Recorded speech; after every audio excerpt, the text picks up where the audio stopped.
Bismillahirrahmanirrahim. Assalamualaikum warahmatullahi wabarakatuh.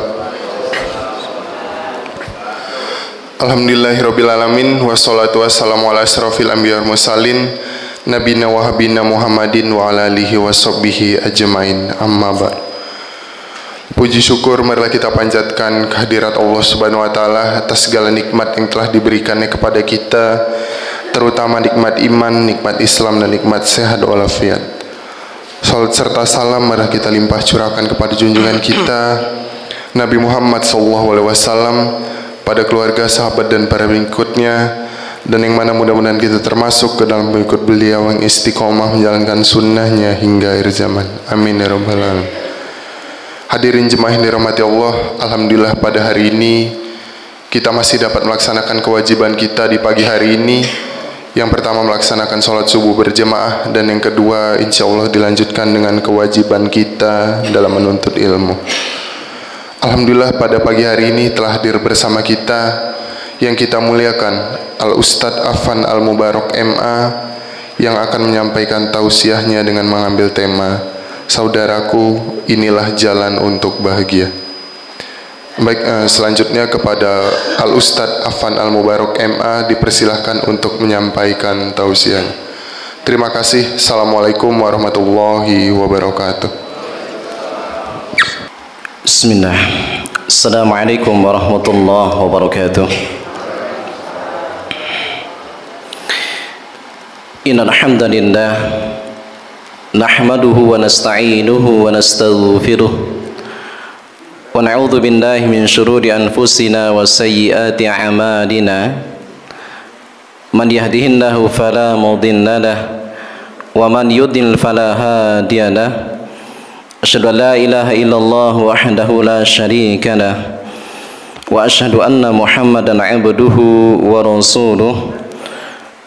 Allahumma shalli wa sallim wa barik ala hadzal nabiyil karim Sayyidul Mursalin Muhammad bin Abdillah sallallahu alaihi wa ala alihi wasallam wa ala alihi wa sahbihi wa man tabi'ahu bi sunnatin ila yaumil qiyamah.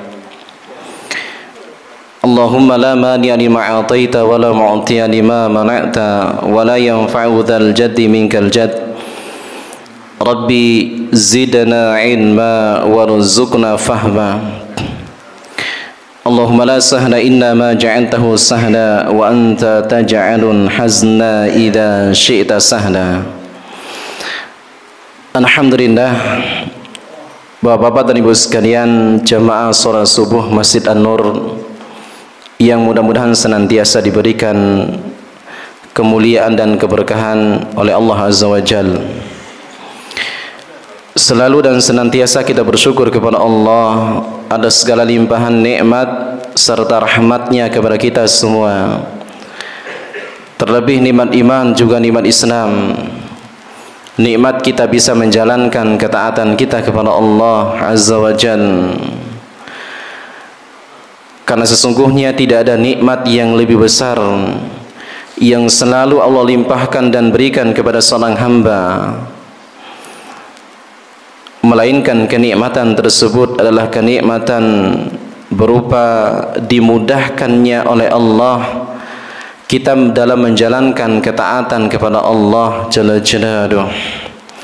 Karena berapa banyak orang-orang yang diberikan kenikmatan sehat, diberikan kenikmatan waktu luang, diberikan kenikmatan harta, diberikan kenikmatan kekayaan, akan tapi itu semua tidak menjadikan diri mereka semakin dekat kepada Allah Azza wa Jalla. Karena ada satu kenikmatan yang mungkin tidak ataupun belum Allah berikan kepada mereka. Kenikmatan itu adalah kenikmatan berupa hidayatut taufiq, yaitu hidayah ketika Allah menggerakkan hati seorang hamba ataupun ketika Allah memudahkan seorang hamba di dalam melakukan ketaatan kepada Allah Jalla Jalaluhu. Inilah yang menjadikan salah seorang ulama salaf terdahulu menyampaikan bahwasanya inna a'dhaman ni'mah luzumul istiqamati fi ta'atillahi azza wa jalla. Sesungguhnya kenikmatan yang sangat agung itu adalah bukanlah kenikmatan ketika Allah meluaskan rizkimu. Kenikmatan yang sangat agung itu adalah bukanlah ketika kita dimudahkan segala macam urusan duniawinya kita. Kenikmatan yang agung itu adalah bukan pula ketika Allah memudahkan kita untuk kita mendapatkan bagian daripada kenikmatan-kenikmatan rizki-rizki yang Allah berikan kepada kita berupa hal-hal yang sifatnya duniawi di situ. Hartakah, kekayaan dan lain sebagainya. Ternyata bukan itu. Kenikmatan yang sangat besar, kenikmatan yang sangat agung yang selalu Allah berikan kepada kita. Karena hal ini sesuatu yang sifatnya duniawi, apapun bentuknya di situ, itu selalu Allah berikan juga kepada orang kafir pun Allah berikan. Maka ini tidak menjadikan nilai kenikmatan ini adalah kenikmatan yang agung di sisi Allah Azza wa Jalla. Akan tapi ada satu kenikmatan yang sangat agung yang selalu Allah berikan kepada kita tentunya insyaallah, yaitu kenikmatan luzumul istiqamati fi ta'atillahi azza wa jalla, yaitu melazimi keistiqomahan di atas ketaatan kita kepada Allah Subhanahu wa taala. Karena mengingat daripada satu ayat yang disampaikan oleh Allah Azza wa Jalla. Ayat ini ayat yang kemarin kita yakin pasti khotib selalu menyampaikan ayat ini ketika khotib naik mimbar di mimbar khutbahnya mereka. Allah Azza wa Jalla menyampaikan di dalam Quran surah Ali Imran di ayat yang ke-102. Allah Azza wa Jalla berfirman, A'udzu billahi minasy syaithanir rajim. Bismillahirrahmanirrahim. Ya ayyuhalladzina amanu taqullah. Ya ayyuhalladzina amanu taqullaha haqqa tuqatih wa la tamutunna illa wa antum muslimun. Wahai orang-orang yang beriman, bertakwalah kalian kepada Allah dengan sebenar-benarnya takwa, dan janganlah kalian mati melainkan dalam keadaan Islam yang benar. Jemaah sekalian, di dalam ayat ini Allah sampaikan di penggalan ayat terakhirnya, penggalan akhir ayat ini Allah tegaskan wala tamutunna illa wa antum muslimun. Jangan kalian mati melainkan dalam keadaan Islam yang benar. Kata sahabat Ibnu Abbas radhiyallahu an, sebagaimana yang dikutip oleh Al-Imam Ibnu Katsir di dalam kitab tafsirnya, Tafsir Ibnu Katsir, kalimat jangan kalian mati melainkan dalam keadaan Islam yang benar, kata beliau, man 'asha 'ala syai' fahuwa mata 'alaih. Barang siapa yang melakukan sesuatu, siapapun yang membiasakan sesuatu, maka Allah pasti akan mewafatkan dia di atas kebiasaannya tersebut. Nah, inilah ayat yang sebagai motivasi terbesar buat kita jemaah sekalian yang dimuliakan Allah. Kenapa kita harus istiqomah di atas ketaatan kita kepada Allah? Karena itu sebagai sarana, sebagai jembatan yang dengan amalan yang bisa kita istiqomahkan tersebut kita mampu mendapatkan gelar yang sangat diimpikan oleh kita semuanya, gelar yang mulia, gelar yang menjadi jembatan terbesar untuk kita mendapatkan ridho dan rahmatnya Allah berupa surganya Allah Azza wa Jalla, yaitu gelar bernama husnul khatimah. Gelar yang bernama husnul khotimah itu tergantung daripada bagaimana bentuk amal perbuatan kita ketika kita istiqomahkan semasa hidupnya kita. Maka pesan kita semua jemaah sekalian melakukan Allah, pesan kami kepada kita semuanya, pilihlah di antara amalan-amalan sunnah yang disunahkan oleh baginda Rasulullah SAW, yang mana amalan tersebut kita merasa mampu untuk kita jalankan, maka coba kita istiqomahkan amalan itu. Entah itu satu ataupun dua amalan, kita istiqomahkan jemaah sekalian melakukan Allah. Kalau misalkan di waktu-waktu kita dalam keadaan futur, waktu-waktu kita dalam keadaan malas misalkan, tidak jadi masalah kita meninggalkan amalan-amalan sunnah yang lainnya. Mungkin dalam keadaan futur, mungkin dalam keadaan malas. Tapi coba jangan sampai amalan yang tadinya kita pilih untuk kita istiqomahkan, coba jangan sampai kita tinggalkan amalan ini. Yang kita berharap dengan amalan ini Allah mewafatkan kita di atasnya. Coba kita lihat jemaah sekalian melakukan Allah, bagaimana potret kehidupan para sahabat ridwanullah alaihim ajmain.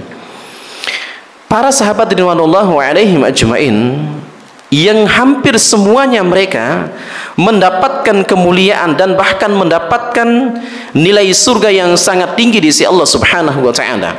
Sebelum mereka meninggal dunia, mereka sudah dihukumi oleh Allah Azza wa Jalla lewat lisan baginda Rasulullah SAW yang mulia bahwasanya mereka itu sebagai penghuni surga.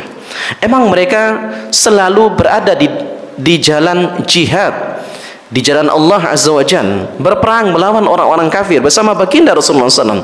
Tapi coba kita lihat di dalam tinta sejarah para sahabat ridwanullahu alaihim ajmain yang dikatakan sebagai ahlu surga, sebagai penghuni surganya Allah Azza wa Jalla, itu ternyata mereka tidak tercatat di dalam tinta sejarah mereka mendapatkan surga bukan disebabkan karena amalan jihadnya.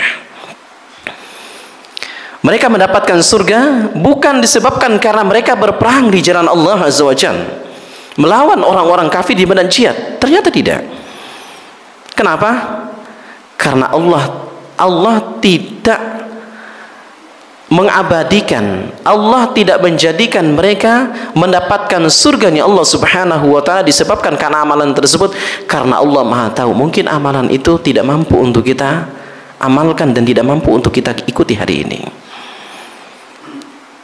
Coba lihat bagaimana potret kehidupan salah seorang sahabat yang mulia yang tadinya dihinakan, hina dan dihinakan di dunia ini, yaitu sahabat Bilal bin Rabah radhiyallahu an. Siapa yang tidak kenal dengan sahabat yang mulia yang bernama Bilal bin Rabah? Sahabat Bilal bin Rabah jemaah sekalian melakukan Allah adalah sahabat yang dulunya hina dan dihinakan. Tapi ketika dia menerima cahaya Islam, menerima Islam dan melakukan syahadat di hadapan baginda Rasulullah sallallahu alaihi wasallam, Allah benar-benar begitu memuliakannya. Kira-kira apa amalannya sahabat Bilal bin Rabah yang menjadikan dia bisa mendapatkan surganya Allah Azza wa Jalla? Apa kata Rasulullah? Wahai Bilal, sami'tu sawtan 'alaik fil jannah. Wahai Bilal, aku mendengar suara sandalmu di dalam surga. Ketika aku melakukan Isra dan Mi'raj, aku diperdengarkan oleh Allah Azza wa Jalla suara sandalmu di dalam surga, menunjukkan Bilal bin Rabah itu telah tercatat namanya di dalam pintu surganya Allah Azza wa Jalla. Padahal beliaunya belum meninggal dunia. Apa kata para sahabat radhiyallahu alaihi majma'in? Wahai Bilal, ayyu amalin amilta? Wahai Bilal, amalan apa yang kamu lakukan sehingga namamu tercatat di dalam pintu surganya Allah Azza wa Jalla? Apa kata Bilal bin Rabah radhiyallahu an? Sahabat yang mulia mengatakan, aku tidak melakukan amalan-amalan yang lebih, melainkan Itu adalah amalan-amalan yang biasa kalian lakukan juga. Tapi ada satu amalan yang aku berharap dengan amalan inilah aku bisa mendapatkan surganya Allah Azza wa Jalla, yaitu ma tawadda'tu illa shallaitu raka'ataini ba'da, yaitu tidaklah aku berwudu melainkan aku pasti mengerjakan salat 2 rakaat setelahnya. Masya Allah. Ketika ditanyakan kepada baginda Rasulullah SAW, ternyata betul amalan itulah yang menjadikan Bilal bin Rabah itu tercatat di dalam pintu sejarah, tercatat di dalam pintu surganya Allah Azza wa Jalla. Coba jemaah sekalian dimuliakan Allah. Padahal sahabat Bilal bin Rabah ada amalan yang jauh lebih tinggi daripada amalan itu yang didapatkan oleh Bilal bin Rabah, yaitu amalan apa Pak? Amalan jihadnya. Ketika Bilal bin Rabah itu menerima Islam, masuk cahaya Islam di dalamnya, dia mengikrarkan kalimat asyhadu an la ilaha illallah wa asyhadu anna muhammadar rasulullah. Dia disiksa, jemaah sekalian dimuliakan Allah. Keluarganya itu disiksa di depan matanya, dibunuh kedua orang tuanya di depan matanya. Sahabat belum Rabah, jemaah sekalian dimuliakan Allah. Beliau disiksa, beliau diseret pakai kendaraan mereka oleh orang-orang kafir Quraisy. Tapi ternyata sekali lagi, ini bukan amalan ini yang menjadikan Bilal bin Rabah, menjadikan beliau masuk ke dalam surganya Allah Azza wa Jalla. Tapi lagi-lagi tercatat di dalam pintu sejarah bahwa Bilal bin Rabah mendapatkan surga itu dengan amalan yang mungkin hari ini kita remehkan amalan itu. Mungkin hari ini kita menganggap biasa-biasa aja amalan itu. Tapi amalan yang remeh-temeh, amalan yang biasa-biasa aja, ketika diistiqomahkan ternyata mampu menerobos lampu merahnya Allah Azza wa Jalla yang menjadikan seorang hamba dimasukkan Allah Subhanahu wa Ta'ala ke dalam surganya. Allahu Akbar. Lalu bagaimana dengan amalan-amalan solat yang lainnya? Amalan-amalan puasa misalkan, amalan-amalan Al-Quran yang ketika amalan itu kita istiqomahkan, insya Allah kita diwafatkan oleh Allah dengan amalan tersebut. Jemaah sekalian dimuliakan Allah, ada beberapa pesan dari baginda, dari Allah Azza wa Jalla lewat ayat-ayat di dalam Al-Quran, yang mana ayat-ayat yang akan kita bahas ini sebagai motivasi terbesar buat kita jemaah sekalian dimuliakan Allah, untuk kita jangan sampai melupakan satu kata di dalam kita mengarungi kehidupan di dunia. Apa satu kata ataupun kalimat tersebut? Yaitu jangan lupa bahagia. Jemaah sekalian, kalau kita melihat di dalam Al-Quran, bahagia itu ternyata bukanlah suatu pilihan. Kita hidup bahagia bukanlah suatu pilihan, akan tetapi kebahagiaan itu adalah suatu kewajiban yang Allah wajibkan kepada kita sebagai hamba-Nya Allah Azza wa Jalla. Sekali lagi saya sampaikan, kebahagiaan itu hukumnya wajib Pak, bukan serta-merta kita katakan terserah saya mau bahagia atau tidak. Enggak begitu. Ternyata kebahagiaan itu adalah suatu hal yang ditetapkan oleh Allah Subhanahu wa Ta'ala, yang dihukumi wajib di dalam syariat agamanya kita. Mana dalilnya? Yaitu di dalam Quran surah yang ke-10, yaitu surah Yunus, di ayat yang ke-57 dan 58. Allah Azza wa Jalla menyampaikan, A'udzu billahi minasy syaithanir rajim.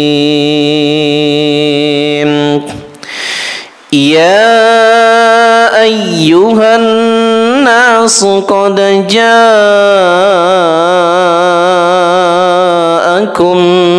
min rabbikum. Ya ayyuhan qad ja'atkum min ربكم وشفاء لما في الصدور وشفاء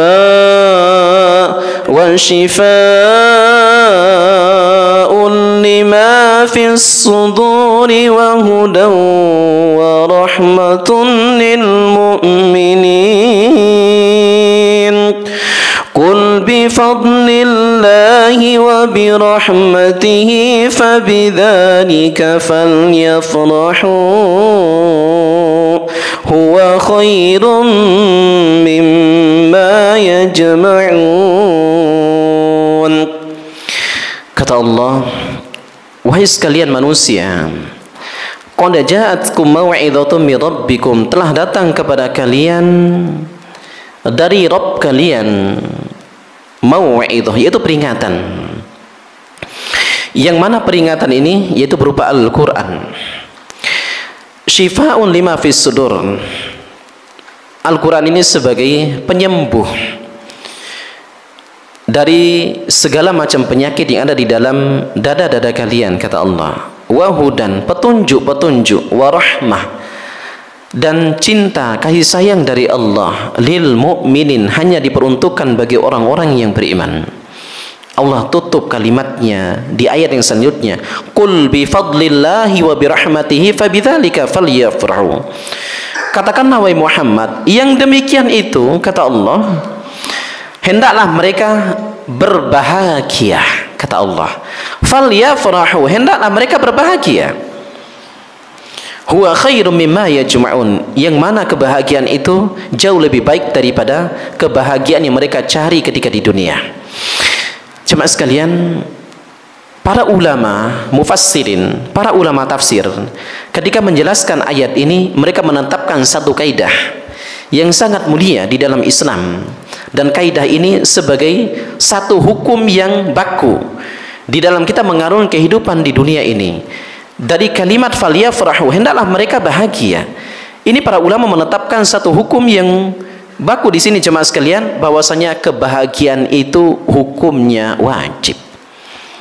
Ya, Allah menetapkan bahwasanya kita wajib untuk hidup bahagia. Yang menjadi pertanyaannya, Ustadz, gimana caranya untuk kita selalu bahagia? Dengan banyaknya musibah, dengan banyaknya teguran, dengan banyaknya ujian, dengan banyaknya masalah, problem kehidupan kita yang terkadang mengikis nilai-nilai kebahagiaan yang ada di dalam diri kita, bahkan dengan itu hilang, bahkan tercabut dari kehidupan kita yang bernama kebahagiaan itu. Jemaah sekalian, kita lihat kira-kira permasalahan atau apa masalahnya di dalam kehidupan kita sehingga menjadikan kita tidak bahagia. Maka banyak tawaran yang Allah sampaikan di dalam Al-Quran. Apapun bentuk masalahnya, ada nilai motivasi tersendiri dari Allah Azza wa Jalla. Di antaranya di ayat yang pertama yang akan kita bahas sebagai motivasi terbesar di dalam kehidupan kita untuk kita senantiasa hidup bahagia. Bapak dan Ibu sekalian, mungkin di antara ibu-ibu misalkan pernah mengatakan di dalam dirinya, saya mungkin pernah menemukan atau mendapati kesalahan yang dilakukan oleh suaminya sehingga mengiris hatinya, tersayat-sayat hatinya, merasa tersakiti. Kemudian dengan mudahnya mengatakan, saya selama ini susah, saya selama ini belum pernah mendapatkan kebahagiaan bersamamu. Subhanallah. Jemaah sekalian, kebahagiaan itu bukanlah bagi seorang istri, itu suaminya yang mendatangkan kebahagiaan. Bagi seorang suami, istrinya yang mendapatkan kebahagiaan. Bagi seorang anak, orang tuanya yang menjadikan dia bahagia. Bagi anak, Bagi orang tua, anaknya lah yang menjadikan dia bahagia. Tidak, jemaah sekalian melakukan Allah. Berapa banyak orang yang hidup, dia tidak bersuami atau dia tidak beristri, akan tapi tetap dia mendapatkan kebahagiaan dari Allah Azza wa Jalla. Berapa banyak seorang anak yang jauh hari sebelumnya, bahkan dia sebelum dilahirkan di muka bumi ini, dia dalam keadaan kandungannya, dalam kandungan ibunya, dia ditinggal wafat oleh bapaknya, tapi ketika dilahirkan dia tumbuh dewasa, dia tetap mendapatkan kebahagiaan dari Allah Azza wa Jalla. Ataupun sebaliknya, orang tua yang hidup mungkin bertahun-tahun, berpuluhan tahun lamanya, tidak dikaruniai seorang anak, akan tapi tidak menjadikan dia tidak bahagia di sisi Allah Azza wa Jalla. Ternyata kebahagiaan itu bukan itu semua menjadi sumbernya. Kebahagiaan itu adalah ketika kita yakin bahwa di setiap permasalahan kehidupan kita pasti ada solusinya yang ditawarkan oleh Allah Subhanahu wa taala di dalam Al-Qur'an. Kita bedah beberapa ayat di dalam Al-Qur'an. Di antaranya itu adalah di dalam Quran surah Ar-Ra'd. Surah Ar-Ra'd di ayat yang ke-11. Allah Azza wa Jalla menyampaikan, Innallaha la yughayyiru biqaumin hatta yughayyiru ma bi anfusihim. Sesungguhnya Allah tidak akan merubah nasib suatu kaum melainkan dia sendiri yang harus merubahnya. Jemaah sekalian, Al-Imam Asy-Syafi'i rahimahullahu ta'ala, sebagaimana yang dikutip oleh Al-Imam Abu Nuaim di dalam kitabnya Hilyatul Auliya wa Tabaqatul Asfiya, menjelaskan ayat ini adalah ayat yang sebagai motivasi yang sangat besar di dalam kita mengarungi kehidupan kita untuk kita menjemput suatu kebahagiaan. Kalau hari ini ayatnya Pak, berkaitan dengan ayat ini. Kalau hingga saat ini kita susah mendapatkan kebahagiaan, kita susah mendapatkan ketenangan, atau misalkan kita susah mendapatkan kepuasan di dalam kehidupan kita, kebahagiaan tadi, ketentraman, kesejahteraan, maka kita selalu berhusnudzon kepada Allah Azza wa Jalla. Ketentraman, kebahagiaan, ketenangan itu sebenarnya sudah Allah turunkan untuk kita. Hanya saja mungkin keadaan kita sendiri yang belum kita rubah, nasib kita sendiri yang belum kita rubah. Mungkin kita masih susah untuk beribadah kepada Allah Azza wa Jalla. Mungkin kita masih susah untuk mendekatkan diri kita kepada Allah Azza wa Jalla. Mungkin ketika kita mengerjakan salat, seusai salat kita lupa untuk berzikir kepada Allah Azza wa Jalla. Mungkin kita selalu berzikir, mungkin kita selalu mengerjakan salat, tapi kita lupa untuk selalu berdoa kepada Allah Azza wa Jalla. Mungkin kita selalu berdoa kepada Allah, selalu mengerjakan salat, selalu berzikir kepada Allah Azza wa Jalla. Akan tetapi mungkin kita masih melupakan Al-Quran untuk yang senantiasa kita baca. Mungkin diberikan harta yang melimpah ruah, akan tapi dengan harta tersebut tidak kita jadikan sebagai jembatan untuk kita menjemput kebahagiaan, jembatan untuk kita mendapatkan kebahagiaan dari Allah Azza wa Jalla. Apa sebabnya? Mungkin kita dengan harta yang Allah berikan kepada kita, kita belum mampu berinfak, kita belum mampu bersedekah, kita belum mampu yang dengan harta tersebut yang menjadikan kita bisa membantu ataupun mengulurkan tangan kita kepada saudara seimannya kita, saudara Islamnya kita yang butuh bantuan kita misalkan. Mungkin itu yang menjadikan kita sempit kehidupan kita, jemaah sekalian yang dimuliakan Allah. Allah telah menurunkan potensi-potensi untuk kita bisa mendapatkan kebahagiaan, akan tetapi kita yang tidak merubah yang ada pada diri kita. Makanya Allah sampaikan kita bisa merubah jika kita mau merubah diri kita, agar kebahagiaan itu selalu ada di dalam diri kita, agar ketenangan tersebut selalu meliputi ruang-ruang lingkup kehidupan kita, jemaah sekalian dimuliakan Allah. Entah itu kita dalam keadaan sendiri, dalam keadaan ketika kita hidup berumah tangga, ataupun kita berada di tengah anak-anak kita, di tengah istri kita. Bagi seorang istri di tengah suaminya, selalu dia hidup bahagia, disebabkan karena ada satu ayat yang sebagai motivasi terbesar buat dirinya. Ketika dia tidak mendapatkan kebahagiaan, berarti ada yang keliru di dalam diri saya. Introspeksi diri, itu intinya. Itu yang pertama. Kemudian yang kedua, ayat motivasi terbesar buat kita yang Allah tawarkan di dalam Al-Quran adalah pasti ada kebaikan di balik sesuatu yang tidak kita sukai. Allah jelaskan di dalam Al-Quran di surah Al-Baqarah di ayat yang ke-216. Kata Allah, A'udzu billahi minasyaitonir rajim. Asa an takrahu syai'an wa huwa khairul lakum wa asa an tuhibbu syai'an wa huwa syarrul lakum wallahu ya'lamu wa antum la ta'lamun. Boleh jadi dari sesuatu yang kamu sukai, dari sesuatu yang tidak kamu sukai, yang Allah berikan kepadamu, boleh jadi itu yang lebih baik bagimu menurut Allah. Dan boleh jadi apa yang kamu sukai, apa yang kamu cintai, apa yang kamu impikan, ternyata itu bukanlah yang terbaik bagimu menurut Allah Azza wa Jalla. Allah tutup kalimatnya, wallahu ya'lamu wa antum la ta'lamun. Sesungguhnya Allah Maha mengetahui, akan tapi kamu tidak mengetahui apa-apa.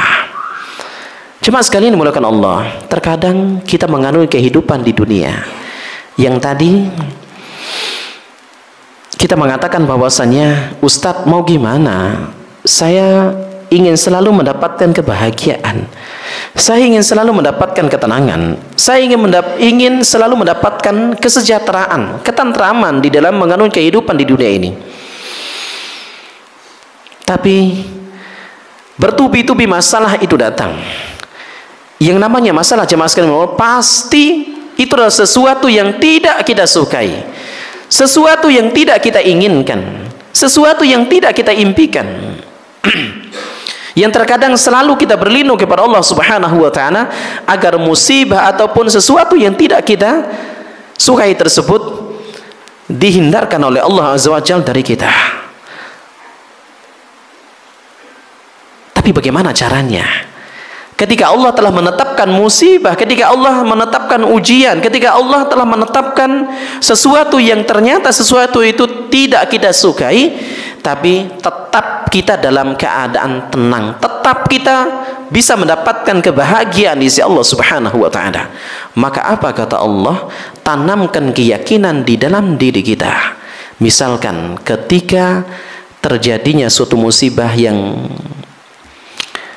entah itu macet misalkan, terkadang kita, ya Allah, kok kenapa seperti ini, kok bisa ya macet di depan. Berapa banyak di antara kita misalkan jemaah sekalian Allah, itu kita selalu mengkaitkan dengan ya keadaan dunia di situ. Misal secara sederhana lagi yang mampu kita fahami, contohnya ada gempa, ada tsunami misalkan, kira-kira yang disampaikan oleh BMKG itu masalah apa, Pak? Apa alasannya? Ya mungkin disebabkan karena lempeng bumi kegeser, mungkin disebabkan karena apalah gitu ya, sehingga terjadinya longsor, sehingga terjadinya gempa bumi, sehingga terjadinya tsunami misalkan.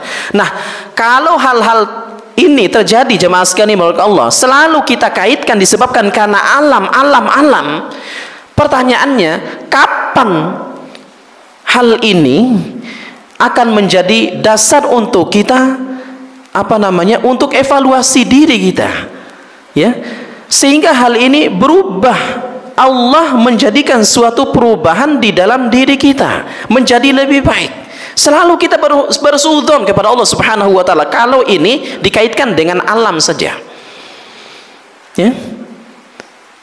Coba kita pikirkan, oh adanya gempa ini pasti disebabkan karena dosa di antara kaum muslimin, dosa di antara kita misalkan, atau setidaknya saya mungkin tidak berdosa tapi saya membiarkan hal itu terjadi. Orang-orang yang melakukan dosa, orang-orang yang melakukan kemaksiatan di hadapan saya membiarkan itu. Itulah sehingga terjadinya musibah tersebut.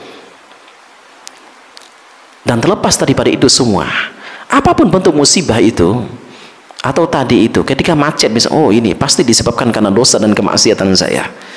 Itu orang di samping saya, walaupun lawan arus, kok lancar-lancar amat ya? Kok lancar dia ya? Pernah nggak kita berpikir seperti itu? Ini pasti disebabkan karena dosa saya. Apa satu kaidah yang disampaikan oleh para ulama? Al-Imam Ibnu Qayyim al-Jauziyah rahimahullahu taala di dalam kitabnya Miftah Hadinis Sa'adah, beliau sampaikan kullu mu'sirin bidzanbin. Setiap kesempitan hidup pasti itu disebabkan karena dosa dan kemaksiatan yang dilakukan seorang hamba. Masya Allah Pak. Hari ini misalkan Pak, kita selalu lembur di tempat kerjanya kita. Atau misalkan ada di antara kita yang hingga saat ini, saudara-saudara kita yang susah untuk mendapatkan rizki, bagian dari rizkinya Allah Azza wa Jalla. Maaf, dia masih meminta-minta misalkan. Itu kenapa jemaah sekalian? Bisa jadi itu semua disebabkan karena dosa dan kemaksiatan yang dia lakukan, yang belum sempat dia taubatkan. Seorang ibu rumah tangga misalkan, kok nggak selesai-selesai juga pekerjaannya. Dari tadi perasaan ini sedikit cucian saya, perasaan ini sedikit pakaian saya untuk saya setrika. Ini perasaan saya, rumah ini tidak begitu luas, kok nyapunya nggak selesai-selesai, bersihnya nggak selesai-selesai. Bisa saja itu semua disebabkan karena dosa dan kemaksiatan yang kita lakukan. Bukan kenapa dan kenapa, tidak. Tapi kira-kira apa dosa dan kemaksiatan yang saya lakukan sehingga hari ini saya disempitkan kehidupan saya oleh Allah Subhanahu wa taala. Astaghfirullahaladzim alladzi la ilaha illa huwal hayyul qayyum wa atubu ilaih, atau astaghfirullah wa atubu ilaih, atau astagfirullah. Beristighfar kepada Allah Azza wa Jalla. Saya pernah mendapatkan suatu musibah Pak, yang musibah yang remeh lah mungkin ya, tapi kita hadirkan untuk menjadi suatu pelajaran di dalam kehidupan kita, kaitan dengan yang kita bahas ini. Di depan kota wisata, sebelum kota wisata dari sini Pak, itu kan ada buat putar balik tuh. Saya dari Metropolitan Metlan Cilengsi, arah balik ke sini. Terus ada yang putar balik mobil R3 di situ. Saya bersama kawan yang nyetir mobil saya. Ada apa namanya di jalan itu Pak, yang nahan ini, yang atur itu. Ya itulah Pak ya, petugasnya ya. Itu sudah, mobilnya sudah ditahan. Karena kita yang lurus, ya kita yang seharusnya duluan gitu ya. Itu mobil R3-nya sudah ditahan. Udah, dia sudah setengah badan mobilnya itu. Entah itu karena mungkin matic yang dia pakai, atau karena apa, yang jelas ada kelalaiannya di situ sehingga langsung ketabrak itu mobil saya Pak. Mobil saya ini langsung tabrak. Itu kena dari pintu belakangnya mobil sampai di belakang, sampai ujungnya itu. Karena kita maju itu. R3-nya itu Pak putar balik dengan cepatnya, dia langsung kabur tuh. Spare part depannya jatuh itu, dia nggak menghiraukan karena mungkin takut, dia merasa bersalah. Mobilnya dia pun itu spare part depannya jatuh tuh. Kawan saya bilang, ini harus dikejar. Enggak usah, saya bilang nggak usah dikejar. Ini parah ini. Iya emang parah, mau gimana lagi? memang udah musibahnya kayak gini. Kita istighfar saja. Entah itu dosa antum atau dosa saya ini. Saya sampaikan gitu Pak. Ini entah itu dosa antum atau dosa saya nih. Kita nggak tahu nih. Tapi yang jelas ini pasti disebabkan karena dosa dan kemaksiatan kita. Wallahi Pak, saya sampaikan seperti itu. Karena mikir saya Pak, ada dua hal Pak. Kalau didapatkan orang itu, apakah mencairkan masalah? Belum tentu. Kenapa? Karena kita sudah lihat duluan itu. Dia kabur menunjukkan dia nggak mau tanggung jawab. Kalau kita dapat nanti, apa yang terjadi Pak? Dia mungkin akan berhenti disebabkan karena kita kejar. Tapi ya harus kita caci maki lah, harus kita lawan lah, harus kita. Udah hilang kebahagiaan dalam diri kita. Ya Pak ya, hilang kebahagiaan itu Pak. Kecewa kita. Orang nggak mau menerima apa yang menjadi keinginan kita. Karena memang kita terzolimi. Ya, dia yang menzalimi kita. Ya. Subhanallah, jemaah sekalian Allah. Saya sampaikan sama kawan, tenang aja. Insya Allah gantikan yang jauh lebih baik. Ya. Pas pulang di samping Bidan Erni ada bengkel di situ, masukin di situ. Padahal besoknya saya harus ke Bandung Pak. Itu di sorenya. Tutup jam 5 di situ. Besok paginya saya harus ke Bandung. Pakai mobil itu. Waduh gimana ini? Saya sampaikan sama itu, Pak tolong ini diperbaikilah. Besok saya harus ke Bandung Pak. Nggak enak lah saya jalan pakai mobil ini. Aduh, saya berarti harus lembur. Ya nggak apa-apa Pak. Saya minta tolong dengan sangat Pak. Karena semua bengkel sudah tutup jam 5 kok. Ya. Akhirnya maaf, yang keluar uang itu Pak cuma 1 juta. Teman saya sampai, banyak banget ini. Ya mau gimana lagi? Insya Allah gantikan nanti. Cuma sekali Allah, karena ketenangan tadi yang kita hadirkan disebabkan karena musibah tadi, kita merasakan betul itu. Besok paginya itu, sebelum saya berangkat ke ke Bandung Pak untuk kajian, besok paginya jam 7 lebih kurang saya ditelepon oleh salah seorang jemaah saya itu di Singapura, karena ada kajian online di Singapura. Saya ditelepon, itu suruh doakan, suruh santri, disampaikan kepada santri kita untuk suruh doakan karena anaknya masuk di rumah sakit. Kemudian Ustadz setelah itu dikirim transfer ini buat Ustadz dan keluarga, mohon maaf jemaah sekalian dimulakan Allah, yang tidak kita sangka, min haitsu la yahtasib, dari arah yang tidak kita sangka-sangka, itu ditransfernya 14 juta Pak. Ya, betul, ditransfernya 14 juta. Ini saya berpikir, yang keluar uang kemarin cuma 1 juta. Ini langsung dibayar cash oleh Allah Azza wa Jalla. Ya, jemaah sekalian dimulakan Allah, terkadang kita mendapatkan rezeki itu disebabkan karena kondisi hatinya kita yang nggak stabil. Allah menurunkan ujian sebenarnya itu lebih baik buat kita, keesokan harinya lebih baik buat kita untuk kedepannya. Tapi terkadang disebabkan karena ujian tersebut kita mungkin tidak sabar, tidak ridho, ya, tidak menerima dengan ikhlas. Kita mungkin ngomel-ngomel, ngeluh dengan musibah tersebut, hingga pada akhirnya musibah tidak menjadikan diri kita itu mendapatkan kebahagiaan dan ketenangan, justru melainkan kita mendapatkan kehinaan di sisi Allah Subhanahu wa taala, wal iyadu billah.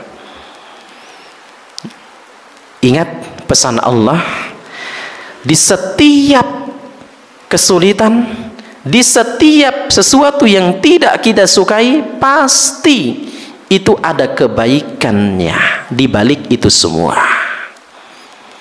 Ya. Tapi kalau misalkan berbagai macam problem kehidupan kita, musibah menimpa kita bertubi-tubi, nggak datang, nggak selesai juga, ya, Berarti ada yang keliru dengan diri kita, jemaah sekalian yang muliakan Allah. Kita tidak mendapatkan hikmah dari itu semua. Kan selalu kita sampaikan, pasti ada hikmahnya, pasti ada hikmahnya, pasti ada hikmahnya, kan gitu Pak ya. Ya.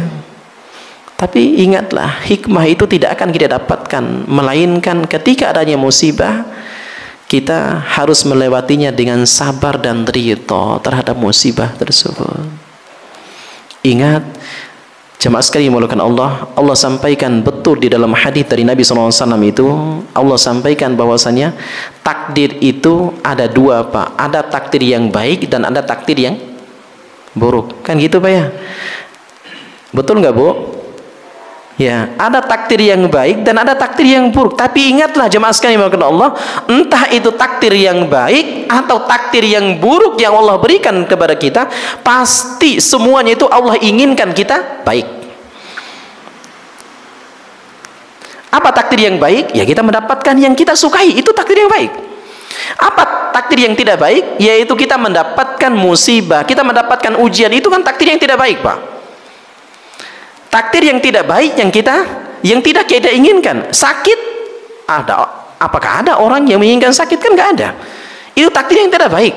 Tapi di balik sakit itu, di balik takdir yang tidak baik itu, Allah menginginkan kebaikan.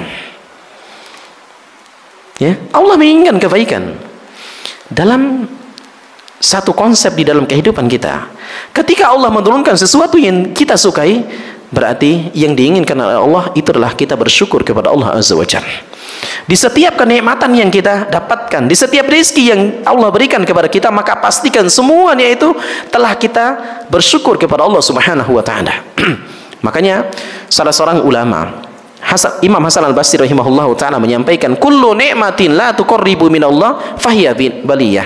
Setiap kenikmatan yang tidak menjadikan diri seseorang itu semakin dekat kepada Allah, setiap kenikmatan yang tidak menjadikan seseorang itu semakin dia menanamkan rasa syukur dia kepada Allah Azza wa Jalla, fahiya baliyah.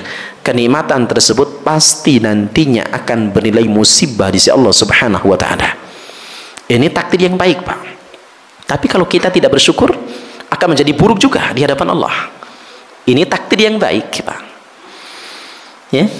Bagaimana bentuk syukurnya tersebut? Yaitu tuqarribu minallahi azza wa jal. Yaitu setiap kenikmatan tersebut yang menjadikan diri kita semakin dekat kepada Allah Subhanahu wa taala. Ada kenikmatan rizki yang Allah berikan. Kita bisa membeli gadget yang baru, HP yang baru misalkan. Rumah yang mewah, kendaraan yang bagus misalkan. Alhamdulillah, saya mendapatkan ini semua hasil kerja kerasnya saya. Alhamdulillah. Jangan seperti itu jemaah sekalian. Bersyukur kita tidak hanya dengan mengucapkan kalimat alhamdulillah, tidak. Tapi bagaimana caranya? Di setiap kenikmatan yang Allah berikan tersebut mampu menjadikan kita semakin dekat kepada Allah Subhanahu wa taala. Jangan sampai, Pak, ketika dulunya kita tidak punya apa-apa, itu selalu dekat, mohon kepada Allah, dekat banget kepada Allah Azza wa Jalla. Tapi ketika diberikan apa-apa oleh Allah, diluaskan semua pintu rizki oleh Allah Subhanahu wa taala, tapi kok kita semakin jauh dari Allah Azza wa Jalla. Ya. Gadget semakin ditambah oleh Allah Azza wa Jalla, tapi Al-Qur'annya semakin jauh, semakin menjauhkan diri dari Al-Quran. Waliyadzubillah jemaah sekalian dimuliakan Allah. Berarti itu menunjukkan kita belum mampu bersyukur terhadap kenikmatan tersebut. Berarti apakah ada kebaikan di situ? Tidak ada kebaikan. Tapi yang perlu diingat, kalau dari Allah merubah nasibnya kita tadi, dari mungkin kita tidak memiliki apa-apa, kemudian Allah luaskan rizkinya kita memiliki kekayaan, kita memiliki kemewahan hidup misalkan, tapi kita tidak bersyukur kepada Allah. Bahkan dengan kemewahan tersebut mungkin tidak jarang di antara kaum muslimin justru menjadikan dirinya semakin dekat terhadap kemaksiatan, semakin mudah dia bermaksiat kepada Allah Subhanahu wa taala. Akan tetapi semakin ditambahkan oleh Allah, semakin dia bermaksiat, semakin ditambahkan oleh Allah. Apa kata Allah? Sanastadrijuhum min haitsu la ya'lamun. Ini bentuk daripada istidraj. Istidraj, Pak. Apa istidraj, Pak? Ditangguhkan azabnya oleh Allah Azza wa Jalla. Allah tangguhkan azabnya. Makanya Pak, jangan merasa gembira, Pak. Jangan merasa bahagia, ibu-ibu. Jangan merasa bahagia ketika merasa bermaksiat, merasa khilaf, merasa melakukan kesalahan, tapi kok nggak ditegur oleh Allah. Kok masih sehat, bahkan rizkinya semakin ditambahkan oleh Allah. Padahal kemaksiatan semakin dijalankan itu, Pak. Istiqomah di atas kemaksiatan kepada Allah, tapi rizkinya semakin ditambahkan oleh Allah. Sehat, semakin sehat, badannya semakin kuat. Berarti itu menunjukkan istidraj, waliyadzubillah. Ada yang keliru itu. Allah tidak inginkan kita mendapatkan surga itu, Pak. Waliyadzubillah. Istidraj itu, Pak. Ya. Makanya sebaliknya, ketika Allah menurunkan musibah, ketika Allah memberikan takdir yang tidak baik buat kita, ya, untuk kita, yaitu dengan musibah yang menimpa kita, Allah sempitkan rizkinya kita, Allah berikan sakit kepada kita misalkan, semuanya itu tidak baik, cuma sekali melakukan Allah. Akan tapi di balik itu semua pasti ada kebaikan buat kita. Tapi caranya itu adalah dengan selalu kita menanamkan sabar terhadap ujian tersebut, ridha terhadap musibah yang menimpa kita. Ya, tapi yang perlu saya sampaikan, sabar itu Pak di awal, Pak, bukan di pertengahan ataupun di akhir. Apa maksudnya, Pak? Ada salah seorang sahabiah yang dilewati oleh baginda Rasulullah SAW. Sahabiah ini meninggal anaknya, baru meninggal suaminya, kemudian meninggal anaknya, Pak. Dia menangis histeris, Pak, di dekat kuburan suami dan anaknya tersebut. Dia meratapi, ya, dia meratapi atas meninggal keluarganya tersebut, meninggal anak dan suaminya. Kemudian Rasulullah SAW melewatinya. Kemudian Rasulullah menyampaikan, isbiri walakil jannah. Wahai fulanah, ibu, kamu sabar, ya, walakil jannah, niscaya kamu akan mendapatkan surga. Ibu-ibu ini, sahabiah ini langsung mengangkat kepalanya, langsung tunjuk kepada Rasulullah SAW. Dia tidak tahu bahwa itu Rasulullah, gitu, Pak. Dia tidak tahu bahwa itu Rasulullah. Dia tunjuk ke Rasulullah. Uskut anta walam tajid ma wajadtu. Apa kata perempuan tersebut? Wahai pemuda, wahai laki-laki, katanya, ya, kamu diam saja, udah, kamu nggak usah ngurus kehidupan saya, kamu nggak tahu apa-apa. Apa yang saya alami ini benar-benar besar musibah yang menimpa saya ini. Udah, kamu nggak usah tegur saya. Ya, apa kata salah seorang sahabat yang berjalan bersama Rasulullah SAW? Kamu tahu nggak siapa ini? Katanya ke ibu itu, emang ini siapa? Ya, fa innahu nabiyallah Rasulullah Muhammad. Allahu Akbar. Ah, ini Rasulullah. Ya Rasulullah, maaf, aku minta maaf ya Rasulullah. Ya, aku akan sabar ya Rasulullah. Apa kata Rasulullah SAW? Fa inna sabra fi sadmatil ula. Sabar itu di awal, bukan di pertengahan atau di akhir. Paham nggak maksudnya, Pak? Jadi dia sabar itu disebabkan karena tahu bahwa itu Rasulullah. Ya, tapi ketika disuruh sabar di awal tadi dia nggak mau, gitu loh maksudnya. Ya, berarti menunjukkan sabarnya itu di akhir. Ya, sabar itu adalah di awal. Berarti apa kata Rasulullah SAW? Kamu tidak akan mendapatkan kebaikan kalau sekiranya kamu selalu seperti ini. Di setiap musibah yang menimpa kamu, kamu tidak menanamkan sabar itu di awal. Ya, cuma sekali dimuliakan Allah. Kemudian yang terakhir, ayat yang sebagai motivasi terbesar buat kita, yang Allah sampaikan kepada kita semuanya, bahwasannya di setiap kemudahan pasti ada, di setiap kesulitan pasti ada kemudahan. Apa ayatnya, Bu? Inna ma'al usri yusra, fa inna ma'al usri yusra. Sesungguhnya di setiap kesulitan pasti ada kemudahan. Allah ulangi lagi itu ayatnya, fa inna ma'al usri yusra. Benar-benar bersama kesulitan itu ada kemudahan. Jemaah sekalian, saya ingin sedikit membedah ayat ini berkaitan dari segi bahasanya, bahasa Arabnya, agar lebih memahamkan kepada kita dan lebih yakin kepada kita di setiap keadaan yang menimpa kita. Jemaah sekalian, ayat ini Allah sampaikan inna ma'al usri. Kalimat al-usri, al-usri, oh iya,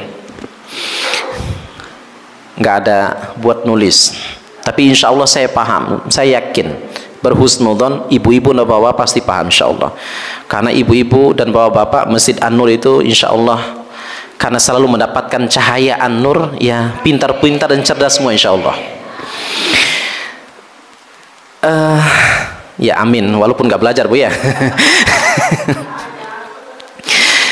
Jadi Bapak Ibu sekalian, kalimat kesulitan di sini dalam bahasa Arab itu adalah usrun. Usrun. Allah tetapkan di dalam ayat ini kalimatnya adalah al-usri. Al-usri atau al-usru. Didahului dengan alif lam, al-usri, alif lam. Di dalam bahasa Arab, ilmu nahwu itu disebutkan ada kalimat isim ma'rifat dan ada isim nakirah. Ma'rifat itu adalah yang didahului dengan alif lam. Itu isim ma'rifat, kata yang diawali dengan alif lam. Contohnya itu misalnya ini adalah bahasa Arabnya HP adalah jawalun, jawal. Jawal. Kalau satu saja, kalau orang itu sudah paham bahwa HP itu misalkan itu namanya al-jawal. Kalimatnya al-jawalu. Misalnya, hud al-jawal, ambilkan HP itu. Orang-orang sudah paham, orang yang disuruh ambil itu HP itu, nggak ada pertanyaan lagi. HP yang mana ya? Nggak. Itu satu-satunya HP itu, gitu. Itu alif lam. Beda halnya dengan saya sampaikan, akhi hud jawal.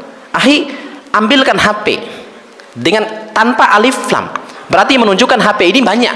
Butuh pertanyaan, HP yang mana Ustadz? Gitu. HP yang mana? Banyak. Itulah bahasa Arab itu, Pak. Beda alif lam saja itu sudah beda arti. Sudah beda makna. Gitu. Nah, ini juga cuma sekali melakukan Allah. Kalimat usrun atau usrin tadi, yaitu kesulitan, Allah dahulukan dengan alif lam. Berarti penunjukan itu lebih sempit. Kesulitan itu cuma satu.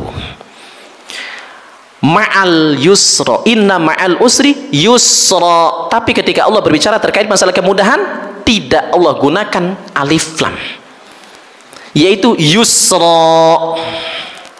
Kemudahan berarti menunjukkan satu kesulitan, kemudahan itu banyak. Di setiap satu kesulitan itu banyak kemudahan. Kalau kita belum mendapatkan kemudahan di sisi yang ini, berarti ingatlah masih banyak jalan untuk kita mendapatkan kemudahan itu. Makanya Allah menggunakan kalimat yusra, namanya isim nakirah.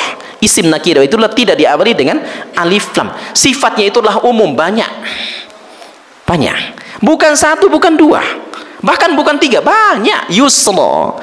Tapi yang luar biasanya lagi, setelah Allah menggunakan isim nakirah dengan modalnya banyak yusra, itu kemudahan-kemudahan, karena Allah ingin menanamkan keyakinan di dalam diri kita. Di setiap musibah, di setiap apapun itu pasti ada kemudahan. Setiap kesempitan pasti ada kemudahan. Allah ulangi lagi dengan satu kalimat yang sama, fa inna ma'al usri yusra. Benar-benar wahai hamba-hambaku, tinggal kalian tanamkan keyakinan, aku nggak mungkin berbohong. Itu kata Allah. Masya Allah, pakai kalimat isim taukid, ya, harfun taukid. Taukid itu menekankan. Inna, benar-benar, sungguh, ya.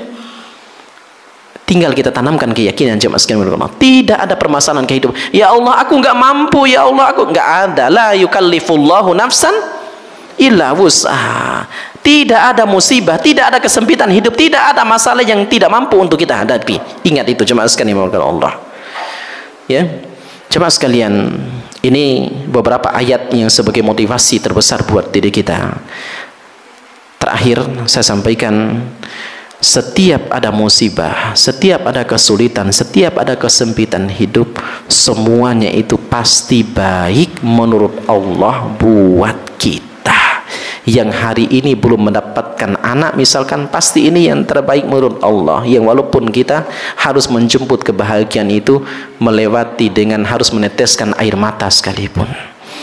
Karena setiap musibah pasti ada kebaikan yang menjadikan kita bahagia di saat dan di masanya nanti insyaallah.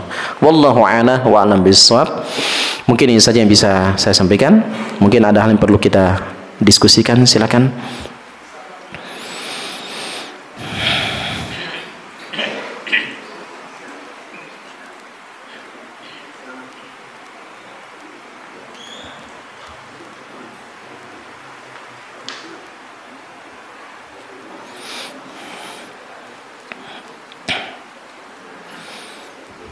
Silakan.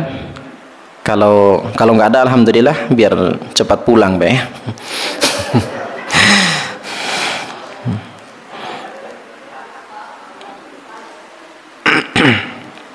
Mungkin dari ibu-ibu? Ibu-ibu selalu paham insyaallah.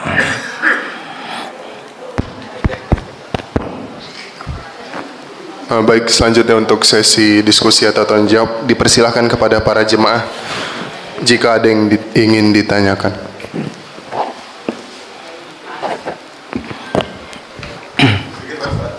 Ya, silakan Pak.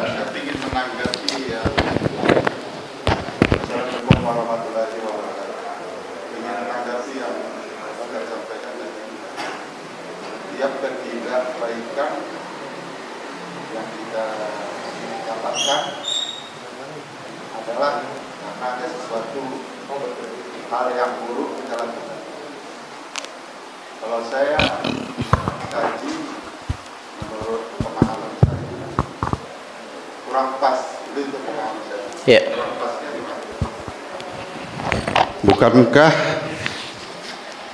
terbaik itu adalah di saat kita mendapatkan suatu kebaikan dengan cara kita bersyukur, dan mendapat suatu keburukan dengan cara kita menyikapinya dengan ikhlas. Nah, itu maksud saya.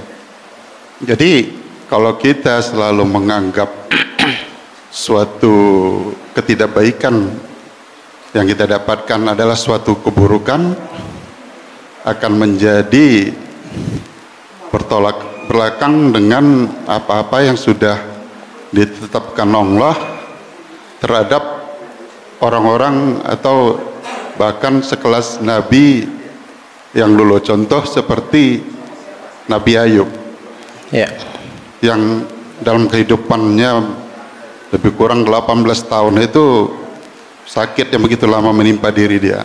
Nah, kalau kita anggap itu adalah suatu hal yang buruk kita lakukan maka mendapat azab, nah, itu agak kontroversi akhirnya.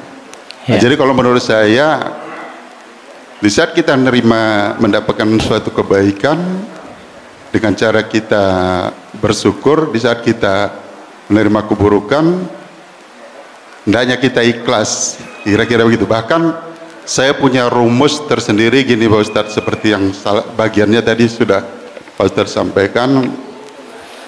Di saat kita nerima suatu kebaikan, jangan kita anggap itu adalah buah dari semata-mata buah dari kebaikan atau amal yang kita lakukan. Kalau saya malah menganggap bahwa itu adalah cobaan yang diberikan Allah. Dan di saat kita mendapat suatu keburukan, anggaplah itu justru bahkan kebaikan yang diberikan Allah, seperti yang Ustaz sampaikan, supaya jangan kita terlalu pede dengan amal ibadah. Mohon tanggapannya Pak Ustaz. Assalamualaikum warahmatullahi wabarakatuh. Waalaikumsalam warahmatullahi wabarakatuh.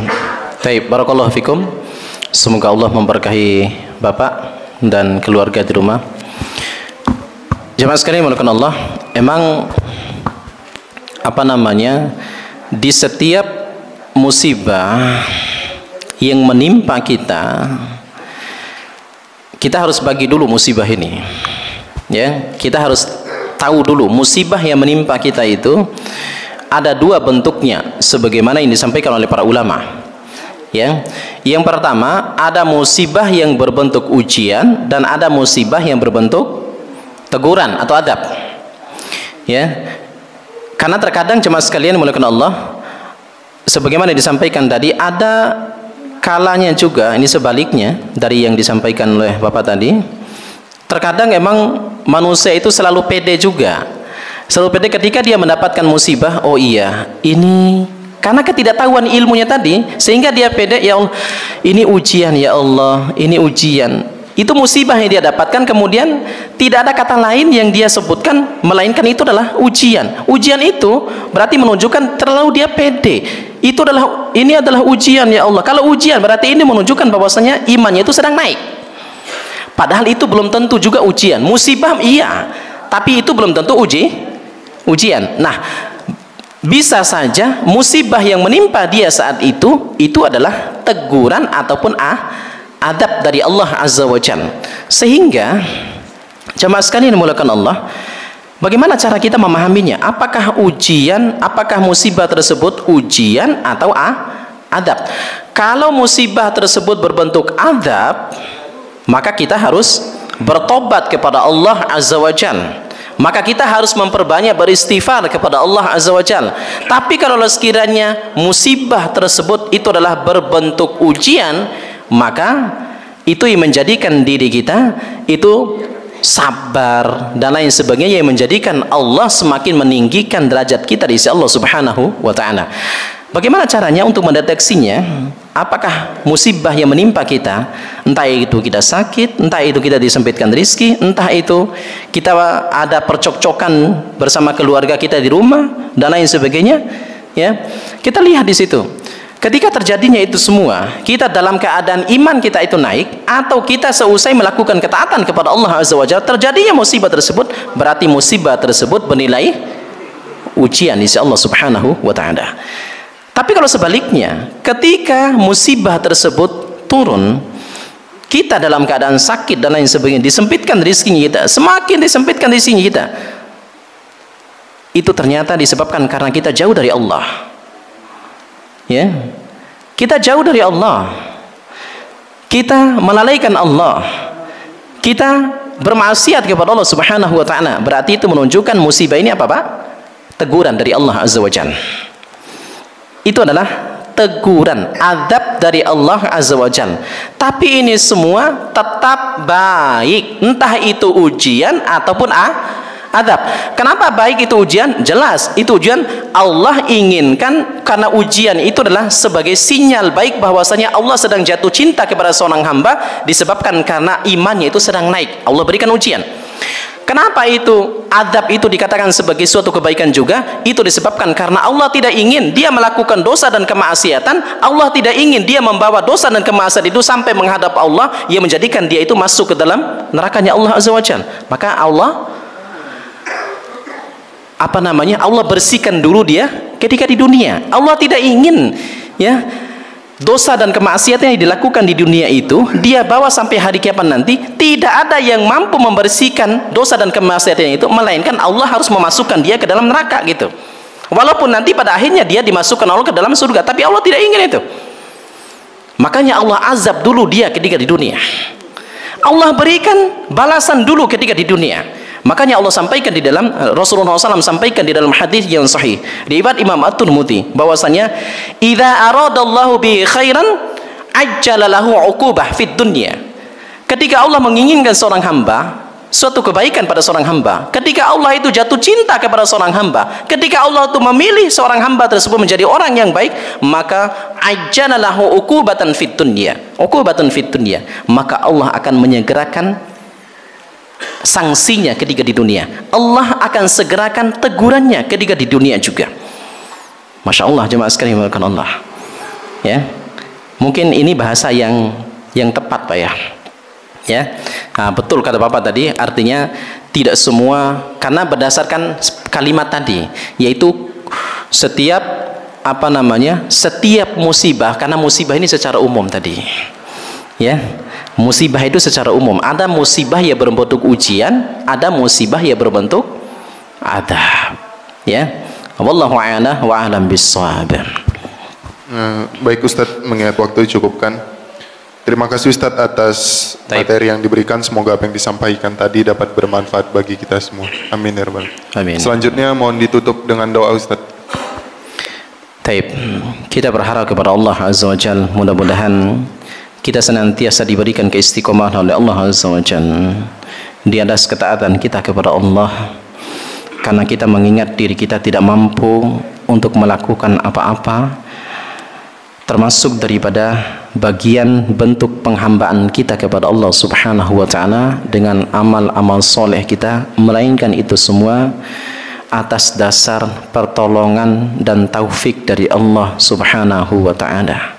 Karena terkadang banyak orang yang kuat secara fisiknya, dia rajin berolahraga, akan tetapi dia tidak kuat untuk melakukan ibadah dan sujud kepada Allah Subhanahu wa ta'ala.